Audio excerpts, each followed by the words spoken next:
everybody, and welcome back to the Chisme and Shadows podcast. It's your host, like always, Miguel. I very much appreciate you guys being here for what is now episode 7. Exciting. Yeah, no, today we got a very creepy, unfortunate tale. We have a murder case to talk about, very old, and it's just one of those horrific things that I think everybody should be excited for. On top of that, we'll discuss a little bit about why and how this podcast has, uh, I'd say, been going through some changes, I guess.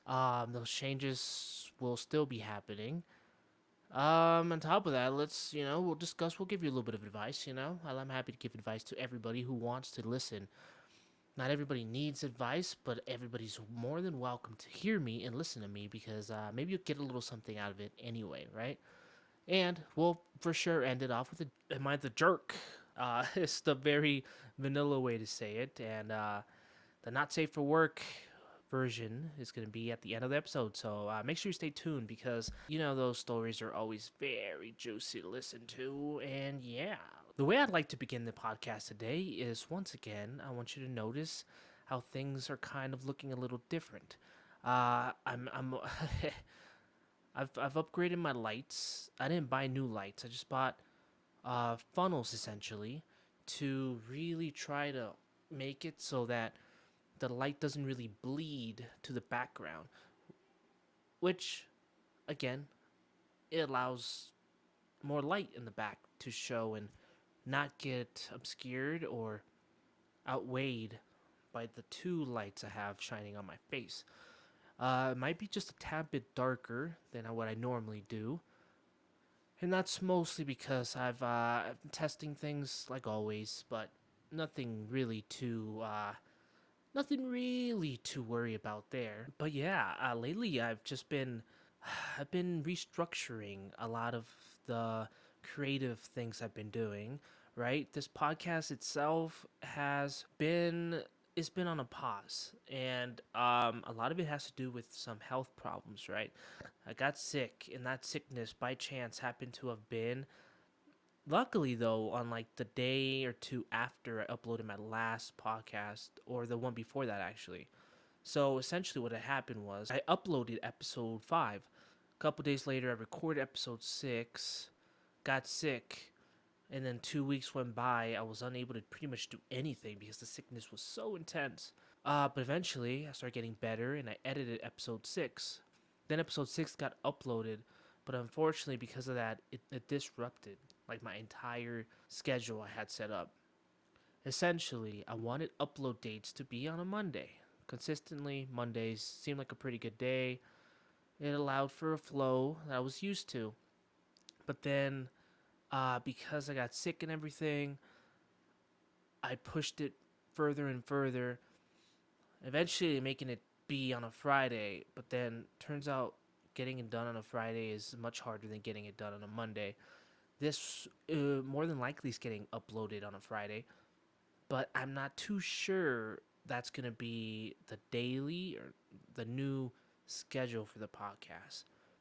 So that's basically it. And that's just mostly for your information, for those who are interested in knowing exactly a little bit behind the scenes on why the podcast has been a little slow. Plus, motivation and willpower is strangely very difficult when it comes to these type of things because essentially you really have to be doing it for the sake of enjoying it. And it's not always a feeling you have. Sometimes you don't enjoy it as much as you think or as much as you used to, right? And I've had like a major block creatively and also believing that I have anything interesting to say. Not to say my confidence is like way down, but yeah, I wanted to have actual things to talk about. And I wanted to actually bring something forward or forth worth the while, right? If you are taking time out of your day to listen to me speak, I want you to be able to get anything out of it. At the very least, maybe a little bit of entertainment, or a little bit of insight into something, or anything at all. Educational, I would say, I wouldn't go as far as to say that. although some of the things I do talk about could be. And besides this podcast, I have a couple of other creative projects on the side that I never really like to intertwine with this podcast because I feel like the lines get blurred, and I kind of want to grow these projects separately to see how they can grow, right? I don't want each one of them to, for me to feel like the other one is the one supporting the other. But I hope to one day be able to merge them, as in, like, they'll interact a little bit more.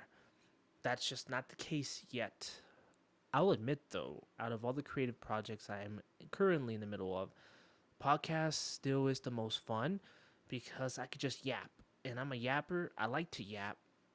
I'm soft spoken, but I love to talk. I think soft spoken really just means that your words come out very soft. Doesn't necessarily mean quiet. It can, but it doesn't necessarily mean quiet. I wouldn't say I'm a quiet person. That's not what I would tell people. I wouldn't tell people I'm shy because it's not 100% true. There is truth. There's a little bit of truth to all of it, though.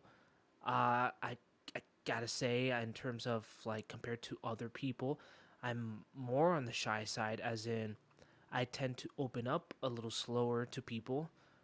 But I'm also somebody who doesn't mind confrontation, and usually shy people avoid it like the plague, which is totally fair. That's a pretty fun topic that I would like to talk about, confrontation. As I speak about these type of things, we might start to wonder what it even means to confront anything, really, because it doesn't necessarily stop at confronting people. You might have an issue with a coworker, but you're unable to confront them. But ultimately, it doesn't really stop there because there's a deeper truth to the fact that you can't confront them, because it means more than anything. It means the inability to confront the problem. And problems are something that I I totally understand why you would have a hard time tackling them, because sometimes there isn't an easy solution. Sometimes there's not even a solution, at least not at first. So I completely understand it, but the way I see it is you should confront something because it's just the path forward. It doesn't necessarily mean you will get your solution and be done with it, because sometimes it's just not how these things fix themselves, to be honest. Oftentimes, if you get yourself into a confrontation with a coworker, for example, since we've already used this example, and it's a good example because it's like probably the most common one for adults, right? When you get into a confrontation with your coworkers, it could be over a problem you've had, whether it's small or big, whether it's just started or whether it's been building. You get into a confrontation, it almost never finishes after that. It could get very heated, it could, blow over, but then you have the after effects of awkwardness or just tension. So it's never going to be that simple. But I will tell you now, the fact that you decided to do that is a good step forward, because sometimes you can't just you can't jump over the polished snow. You got to go through it. I don't know if that was a good metaphor or not, but essentially, that's just step one, right? Taking the first step. That's often said in many motivational speeches, but taking the first step is actually very, very important. It's crucially important. It pretty much is the very first thing to almost any solution, and it sometimes can show you the solution, because sometimes you just don't know what to do. And when you don't know what to do, it's a very scary situation. It almost feels like very hopeless. But taking that first step forward might unveil basically the way forward. And you might straight up find your answer as soon as you realize it. And of course, why exactly am I bringing this all up? Well, it's just, again, one of those things you will have to do as an adult. When I'm given the advice I tend to usually give in the podcast, I will say it's never aimed at really one demographic. It's definitely not just aimed for younger people, because honestly, people throughout whatever life stages, it's any sort of problem like this can happen, because I know people in their early 20s, in their teens, and even way older in life, and they've all had similar problems in the past or maybe currently. So it goes to show that even no matter where you are in life right now, I think you could definitely take my advice and apply it to your own life, however way you want to, whether it's big or just small. It doesn't matter. I know that at least some of you will be able to take what I've had and maybe use it to kind of guide you a little bit. And even that sounds very much over my head, or maybe you might think I have a big ego. And even though I can't deny that in the past I've been cocky, overconfident in myself to the point of annoyingness, right? But now I truly do speak on these things for the sake of trying to help even one person. And I've said that before because I feel like I have advice to give, and I just can't help but say these things in hopes to help people. And you know what I would really like in the future, because sometimes during these podcasts, I have to be pretty broad in a way, right? Because I'm not giving advice to a specific person, but in the future, I would really enjoy it if people send in requests and would allow me to walk them through how I would solve these problems, right? And obviously, there's, it would also mean essentially giving away, I guess, showing people your closet, I guess, of secrets. But of course, I would do my best to keep it as anonymous as possible. And I think I would really enjoy that. I would enjoy the experience, and I would enjoy trying to help. But of course, I have to be a little bit more broad because I'm not really talking about anybody in specific, but I can give examples. I could definitely give examples. So I'll give an example on my end because it's only fair, right? It's only fair that I, use myself as the example, right? So at my current job, it's I don't work with too many people. We're a little bit of a smaller team, but I do have a shift that I may or may not tend to have issues with. It's a difference of work ethic, in my opinion, and not to say that I don't necessarily know what they think sometimes, but I have in the past ran into issues with them, and sometimes over nonsensical things, and sometimes over a little bit more serious things. But for the most part, if I feel like there's a problem that needs to be addressed, I tend to address it. But here's the catch 22: you don't always need to confront people over everything. Sometimes the better solution is to let it simmer and let it cool off, essentially. Which it's not they don't necessarily contradict each other. You let it simmer a little bit, and then you let it cool down. Not at the same time. You don't let it simmer and cool down at the same time, okay? So just settle down. No need for people to call me out on that.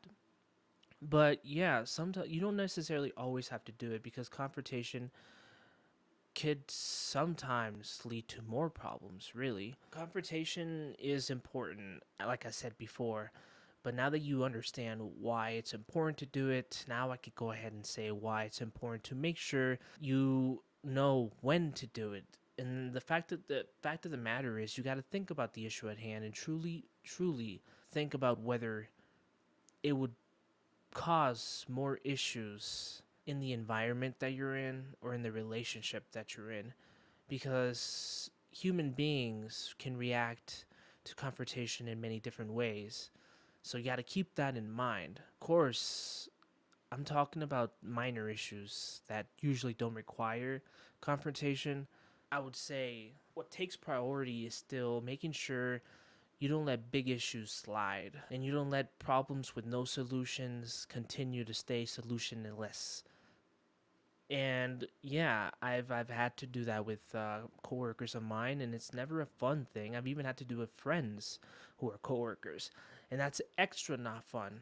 It's probably my least favorite thing, but I have to do it. You sometimes just know that you need to do it to just. I guess sometimes it's tackling the problem. It's no choice. Truthfully, this is probably can't this probably can be called my comeback podcast episode because it's actually been a while for me since a recording, because at this point I got sick about a month ago, and then I went through the process of being sick for a while and then getting over it. So yeah, for me the recording, it's been about a month. I would say at the minimum it's been about a month. So this is essentially my comeback. And because of that, I thought I'd do something kind of wild. And that's get a little controversial because there's some things going on in the real world that I want to let my opinion on. And it's not going to be something that enrages a certain community, but I do want people to think a little bit. And okay, so what am I going to talk about? Okay, the Tesla situation. Teslas, right? Of course, everybody knows, not everybody, if you are outside the country, I could probably understand that you are not as interested in what's going on exactly in American politics.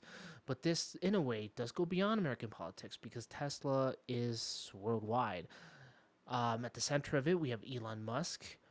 And essentially, in terms of, or in a way, out of protest, people have decided to stop buying Teslas, and some have gone as far as to vandalize Teslas, which we will also get into. But for the most part, the protest centers around just not buying them, and if you already have one, selling them. That is essentially what the protest is. And in terms of vandalizing Teslas, I will say the thing you have to take into account is that it's a very small amount of people that go to the extreme in these situations and do something like that. But it's always been a thing that people have done. People have vandalized Teslas. And in the past, oddly enough, has been the opposite group, right? Political group that had done it in the past out of spite for the fact that it's a clean energy vehicle, that's an electric vehicle. But we won't get into that. The point is, so it's never, it's the what's going on right now with vandalizing, that you could, everybody should be able to agree that it's just not appropriate because you are, destroying somebody else's property, and that's the reason you shouldn't be doing it, right? But in terms of boycotting it, selling your Teslas, not buying Teslas, I think that's 100% up for grabs and totally allowed.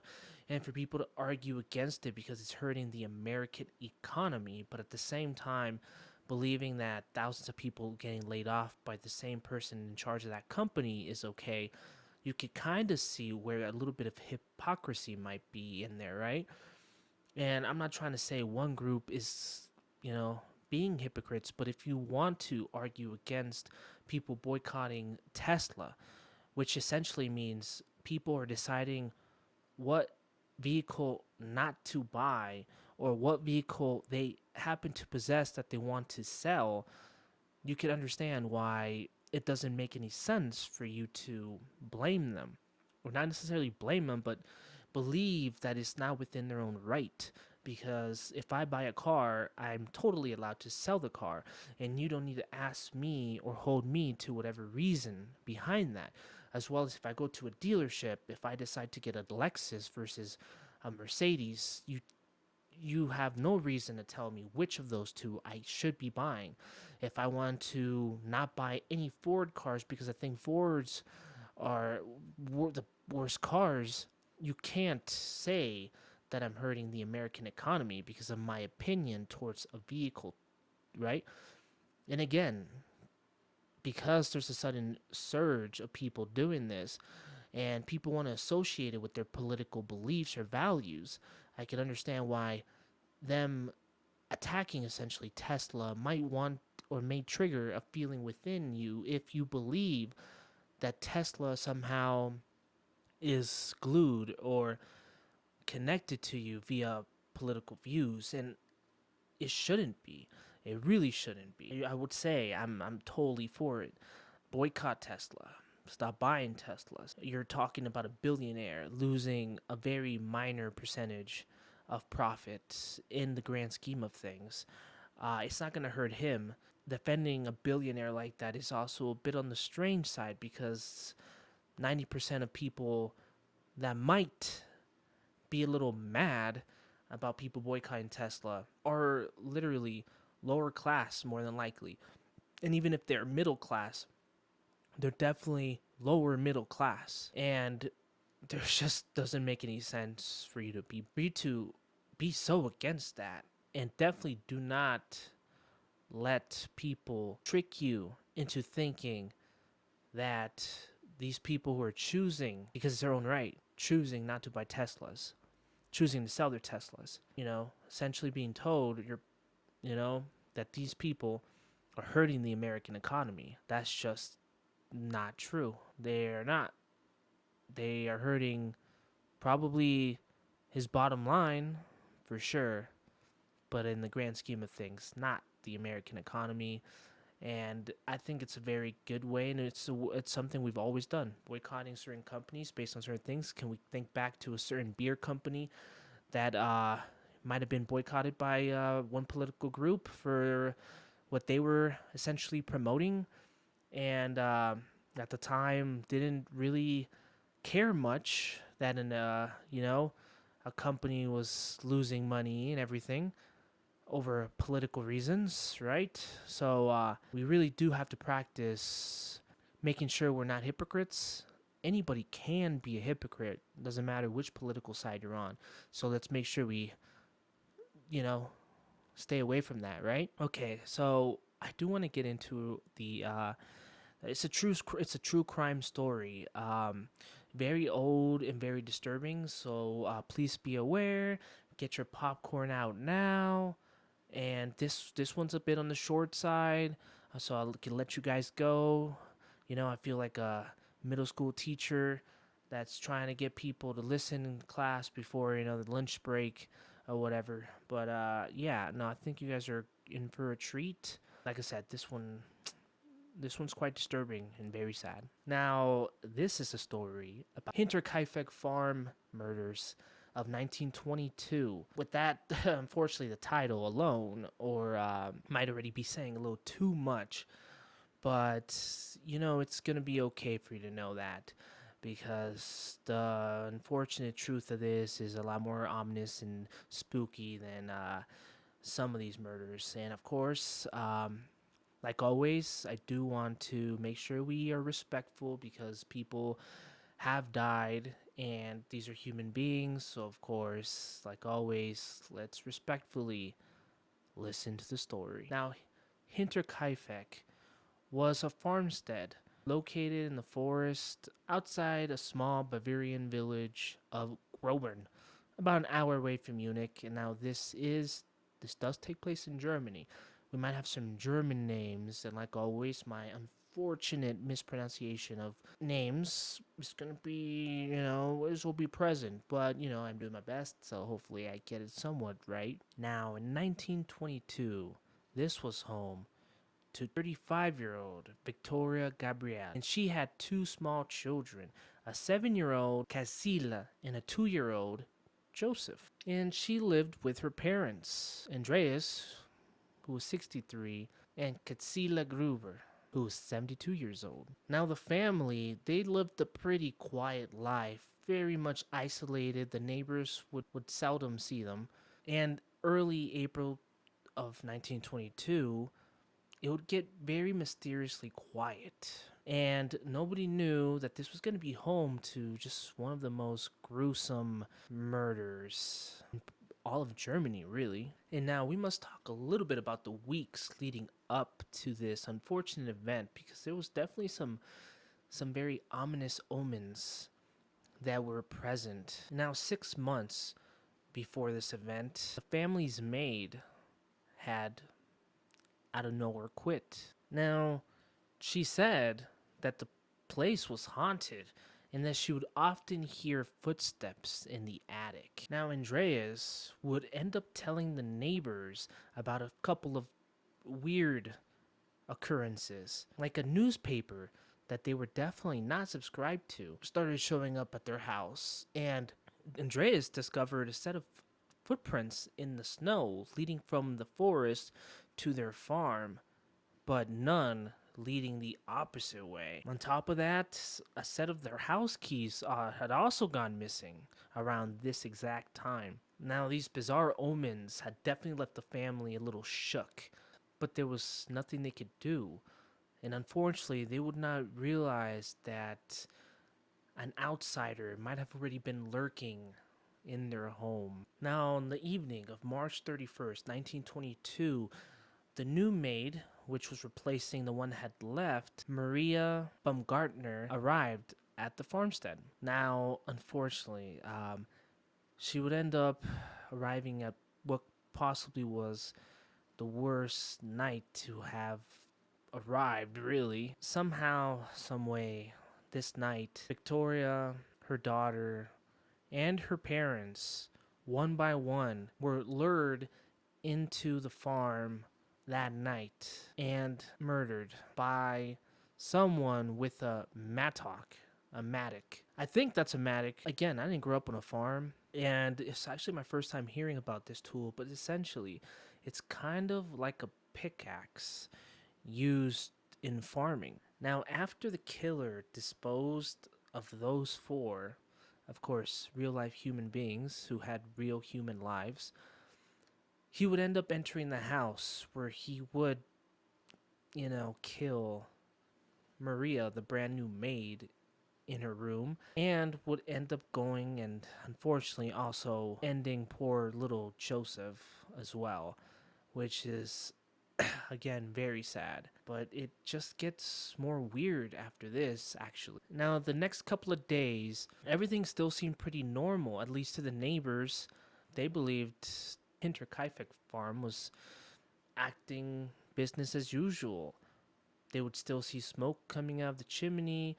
The family would hardly ever be out anyway. Of course, then there started being clues that something was definitely wrong. Mail started to pile up. Casilla stopped going to school, and Victoria suddenly didn't show up for church. And now these were all signs that could not be ignored. Now, on April 4th of 1922, a small search party led by Lorenz Schilittenbauer, don't know if I said that right again, who was a neighbor. Now, they would go onto the property and they would end up discovering the four bodies in the farm being concealed by hay, which does mean the mysterious murderer did try to hide, I guess, the bodies. And in the house, they would also find Maria and little Joseph as well. After this, obviously, they went and contacted the local authorities. And now I will be giving a couple of more details that are very much on the gruesome side. Again, I do like to let people know in advance before I, say some of these things. But yeah, there was definitely some gruesome findings after this, such as one of the most saddening pieces of information that ended up being found out by the autopsy would be that poor Kazilla, the daughter of Victoria, was found to have been alive for several hours after she was hit with the mattock. And in fact, they even found that she had started to scrape her head, like her hair and everything started actually ripping pieces out from pain until she inevitably died. And another big piece of information that they ended up finding was that the killer did not leave as soon as he committed these acts. He actually stayed for quite a while, actually. In fact, it to the point where they found evidence that he had milked the cows. Their livestock was fed. Meals were eaten in the house. To do that, well, first of all, I can't even imagine being able to eat in a house with people dead and potentially near me, but then having the knowledge to milk and feed the livestock, it's quite baffling as well. Now, obviously, the police would launch a pretty extensive and vigorous investigation trying to figure out why did this atrocious event happen, right? And now suspicion would first go on to 42-year-old Lawrence, who was, again, the one who was in charge of that small search party that ended up finding the bodies. He was a neighbor, and apparently he had a romantic relationship in the past with Victoria. So suspicions were definitely on him at first.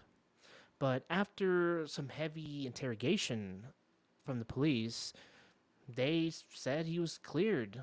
They found him to be definitely not the killer. They even potentially thought Victoria's husband, who was have said to have died in World War One, could have possibly been not dead, like alive, and come back and in a jealous rage have, murdered his whole family. But no, unfortunately, or rather, fortunately, the husband was found to have definitely died based on documents provided. And now, as leads started to build, they would eventually resort as well to the occult. Yeah, um, maybe based on the time period, but they ended up doing a very weird cultish thing. They would end up essentially, oh gosh, this is actually pretty insane, but they as in the police force or the investigators, or you know the authorities, they would end up cutting off all of the victims' heads, all six victims' heads, and sending him off to Munich in hopes of some like spiritual divine clues, right? And I guess perhaps heads is kind of gruesome. Skulls, there's skulls that were sent over there. In fact, maybe that should have been said from the start because yeah, heads, yeah, definitely let some gruesome imagination there. But yeah, there's skulls and hopes again for anything really. Now, unfortunately, for the families, their skulls would end up being lost during World War II. Again, Germany is in a very interesting position during this time, of course. In 1923, the farmhouse would end up being demolished, unfortunately. But with the demolition came new findings.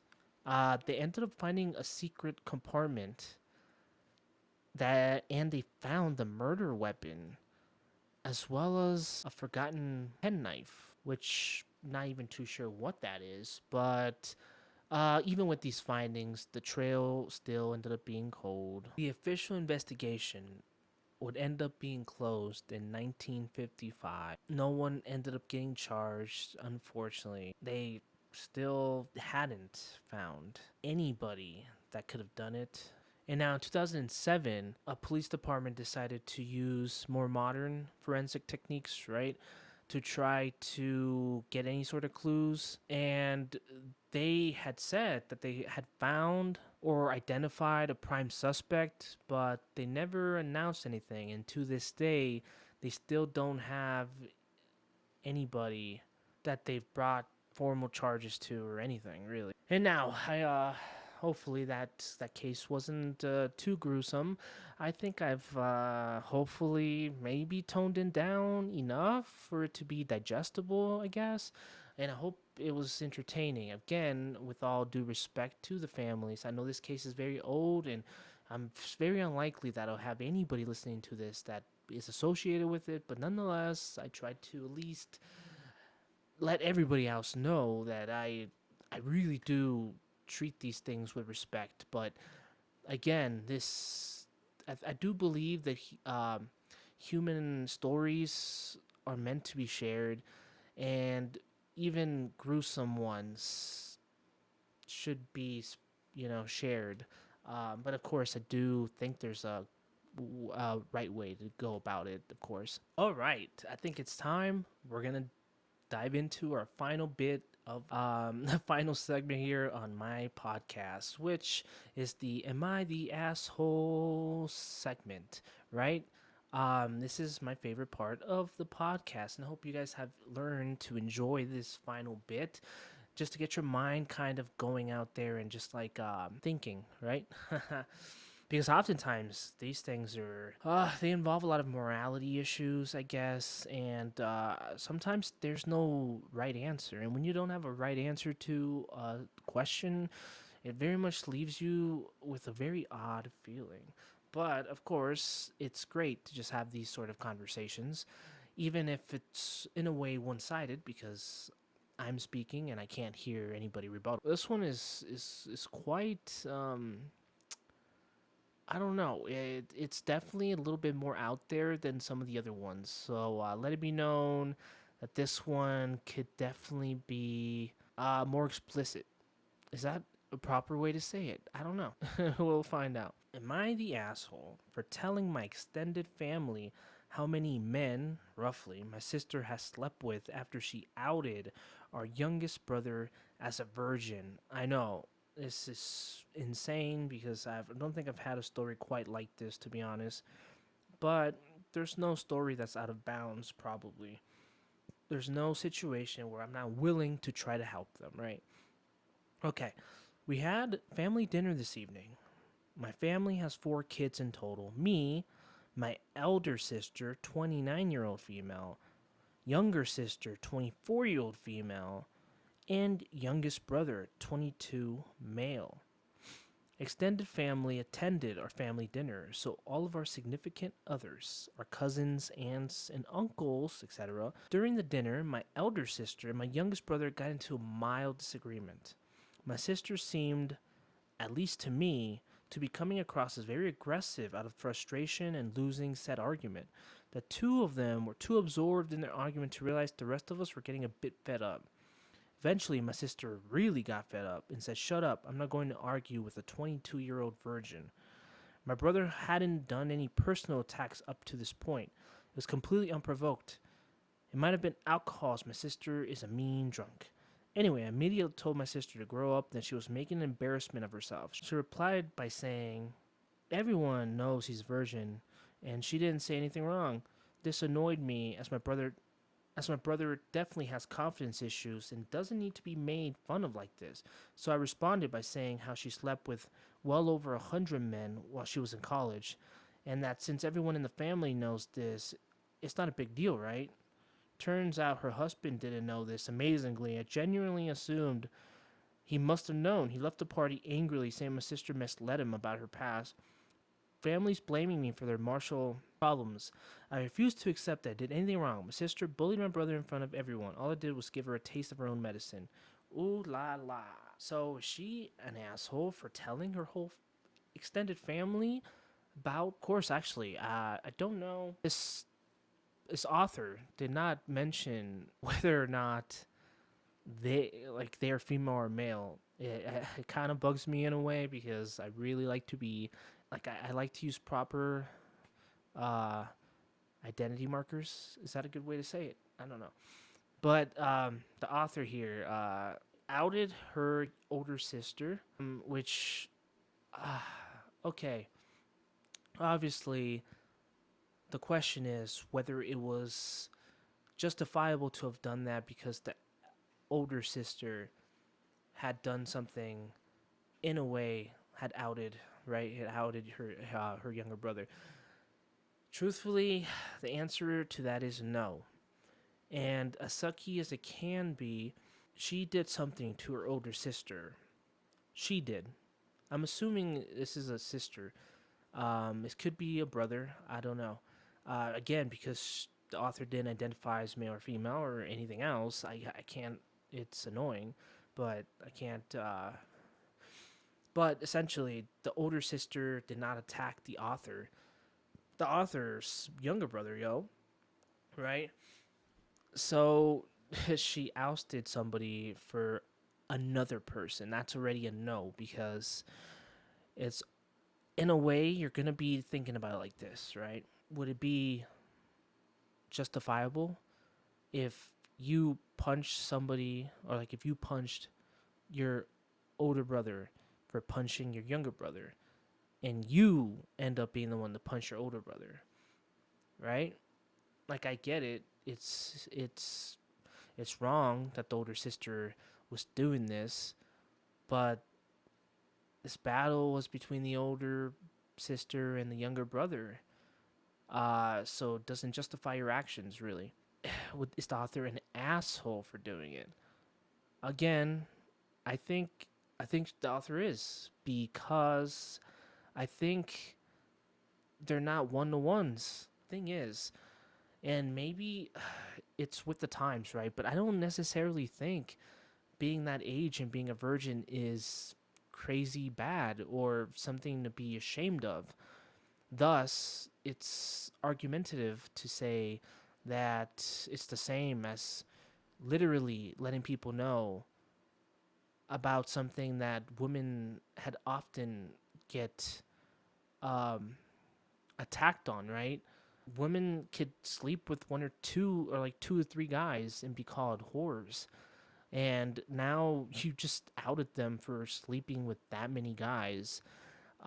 It's just not the same. And as much as I don't want to sound like I'm trying to make a very strong feminist point, right? But let's be honest here. The younger brother is definitely not gonna get the same level of attack because he hasn't slept with anyone versus the older sister, who is a woman who has slept with a lot of people. So, yeah, and on top of that, did cause problems. Whether or not it's justified for the husband to have acted that way in response, it doesn't matter. He's the author still caused those issues. So yeah, he did a very asshole thing.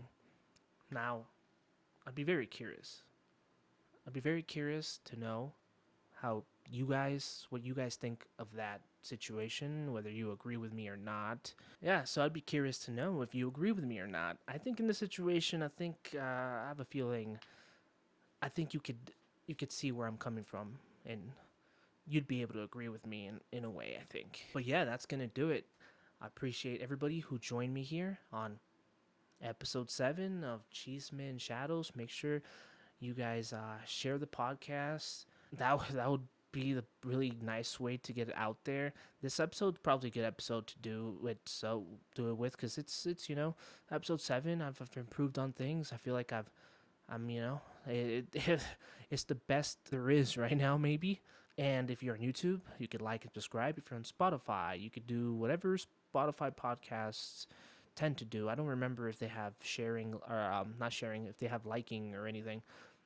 If you are on YouTube, you could also comment. I would really like to hear some stories or some suggestions on things to talk about. In terms of giving me allowing me to sort of work on like try to give you a solution to a problem, you could definitely send me a message. I think that's possible through YouTube. If not, we could definitely work it out. That's probably the best way to make sure we keep things as anonymous as possible, right?